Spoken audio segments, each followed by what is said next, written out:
नमस्कार दोस्तों, मैं रोशन बौद्धी सत आप सभी सुनने वालों का स्वागत करता हूं। दोस्तों, ये बात 1956-57 के तकरीबन की होगी। मशहूर फिल्म डायरेक्टर, एक्टर, निर्देशक, राइटर गुरुदत्त अपने दोस्त अबरार अलवी, ये अबरार अलवी जो उनकी फिल्मों के डायरेक्टर भी रह चुके हैं और काफ़ी कुछ उनके साथ काम कर चुके हैं, इनके बारे में फिर कभी बताऊंगा। वो किसी काम से हैदराबाद गए। हैदराबाद में अपना काम निपटाने के बाद वो सीधा बॉम्बे आ रहे थे अपनी कार से। तो रास्ते में क्या हुआ कि जब वो हैदराबाद से बॉम्बे की तरफ चले तो अभी हैदराबाद को वो पार भी नहीं कर पाए थे कि उनकी गाड़ी का एक्सीडेंट हो गया। क्या हुआ कि उनकी गाड़ी के सामने एक भैंसा आ गया। अब अबरार अलवी और गुरुदत्त, उनको तो चोट नहीं आई, वो तो बच गए, लेकिन गाड़ी को काफ़ी नुकसान हो गया, टूट फूट गई काफ़ी आगे से। अबरार अलवी ने कहा कि अब क्या करें। उन्होंने एक मैकेनिक को दिखाया और मैकेनिक ने गाड़ी की टूट फूट देखी जो कि काफ़ी डैमेज हो चुकी थी। उन्होंने कहा कि भाई ये इस गाड़ी को ठीक करने में कम से कम 3 दिन लगेंगे। अब गुरुदत्त साहब ने सोचा कि 3 दिन क्या करें। तब उन्होंने सोचा कि चलो कहीं, वो अपने एक डिस्ट्रीब्यूटर मित्र के पास सिकंदराबाद में रुक गए। उन्होंने सोचा चलो हैदराबाद भी घूम लेंगे और जब तक गाड़ी ठीक हो जाएगी। तो जिस होटल में या जिस जगह पर वो रुके हुए थे, उन्होंने देखा कि नीचे बहुत शोर हो रहा है। तो उन्होंने अबरार से कहा कि यार देखियो, नीचे कुछ शायद झगड़ा हो रहा है, कुछ बहुत पब्लिक की आवाज़ आ रही है बहुत ज़्यादा, शायद कोई झगड़ा या कुछ दंगा वगैरह हो रहा है। तो वहाँ इतने में जो हैदराबाद में वहीं के जो रहने वाले थे वो गुरुदत्त के पास में ही थे। तो उन्होंने कहा कि नहीं साहब, ये झगड़ा नहीं हो रहा, बल्कि एक तेलुगु फिल्म में एक लड़की ने डांस किया था एक गाने पर।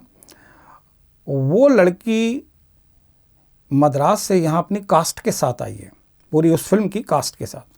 तो लोगों ने वो उनको घेर लिया है, क्योंकि वो जो तेलुगु गाना उन्होंने गाया था उस लड़की ने, वो बहुत मशहूर हुआ और बड़ा हिट हुआ।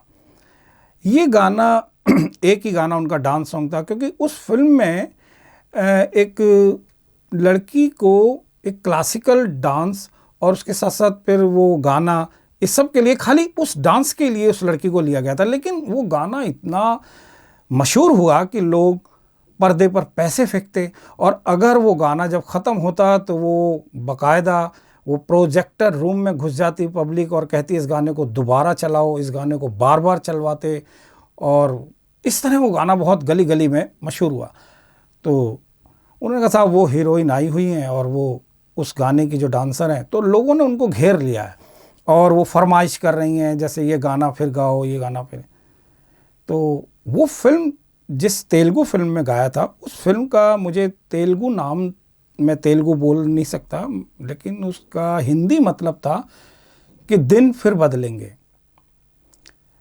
अब अबरार अलवी ने कहा कि ठीक है, वो नीचे उनसे मिलने के लिए गए। तो उन्होंने कहा कि मैं इस लड़की से मिलना चाहता हूँ, गुरुदत्त साहब ने बोला अबरार अलवी को। तो अबरार अलवी ने एक जान पहचान निकाली और उनसे उनकी उस लड़की की मुलाकात गुरुदत्त से करा दी। गुरुदत्त ने उनसे कहा कि अभी तो मैं बॉम्बे जा रहा हूँ और मैं आपसे बहुत जल्द मिलूँगा। यूँ उस लड़की से गुरुदत्त की कुछ 15 मिनट की मुलाकात हुई। गुरुदत्त बॉम्बे आ गए और वो लड़की मद्रास चली गई। हैदराबाद से आने के बाद गुरुदत्त ने अपना एक आदमी मद्रास भेजा और उस आदमी ने कहा कि आपकी बेटी से इनकी बात हो चुकी है, मशहूर डायरेक्टर हैं गुरुदत्त, जानते थे उस ज़माने में, तो उस फिल्म के लिए कुछ बातें करनी है और यह फिल्म में काम के लिए बुलाया है। तो उनकी वालदा, वैसे तो उनकी वालदा फिल्मों में पहले ही तैयार नहीं थी, वो बड़ी मुश्किल से उनके किसी खास, वो जो तेलुगु फिल्म में भी काम किया उन्होंने, वो भी उस फिल्म के डायरेक्टर प्रोड्यूसर ने कहा उनको कि देखो ये मेरी बेटी की तरह है, आप चिंता ना करें और सिर्फ एक गाना ही फिल्माना इन पर, और ये क्योंकि ये एक डांसर हैं, क्लासिकल डांसर हैं। तो इस तरह वो उनकी बेगम मुमताज़ बेगम तैयार हुई थी। तो फिर जैसे तैसे चलो वो बॉम्बे आ ही गई गुरुदत्त के कहने पर अपनी। तो वो लड़की भी आई और अब गुरुदत्त ने उनसे कॉन्ट्रैक्ट साइन करवाया 3 साल के लिए अपनी फिल्म में काम करने के लिए। तो वो लड़की अभी उम्र से छोटी थी, 18 साल से कम की थी, इसलिए वो कॉन्ट्रैक्ट पे साइन नहीं कर सकती थी। उनकी जगह उनकी वालदा, उनकी माताजी ने कॉन्ट्रैक्ट पे 3 साल के कॉन्ट्रैक्ट पे साइन किए। 3 साल के कॉन्ट्रैक्ट साइन होने के बाद पहली उनकी जो फिल्म गुरुदत्त साहब ने बनाई वो थी CID। अब आप समझ गए होंगे कि CID में वो नई लड़की थी वहीदा रहमान, जिन्होंने उस फिल्म में नेगेटिव रोल किया था, और उन पर फिल्माया गया गाना कहीं पे निगाहें कहीं पे निशाना बहुत मशहूर हुआ था, जिसे शमशाद बेगम जी ने गाया था और संगीत था OP नैयर साहब का।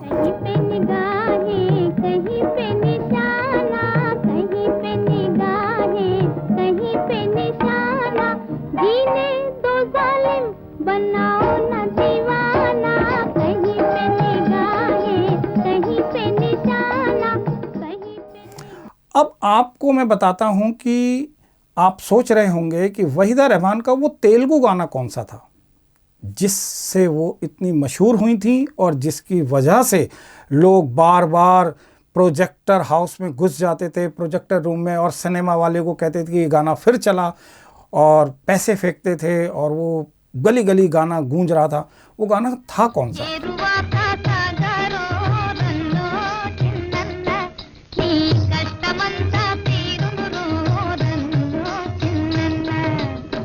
लेकिन मैं बताता हूं कि उसी गाने पर SD बर्मन साहब ने उसी गाने पर एक फिल्म थी बम्बई का बाबू, देव साहब की। उसमें गाना था, देखने में भोला है दिल का सलोना, बम्बई से आया है बाबू छिनोना, ऐसे करके।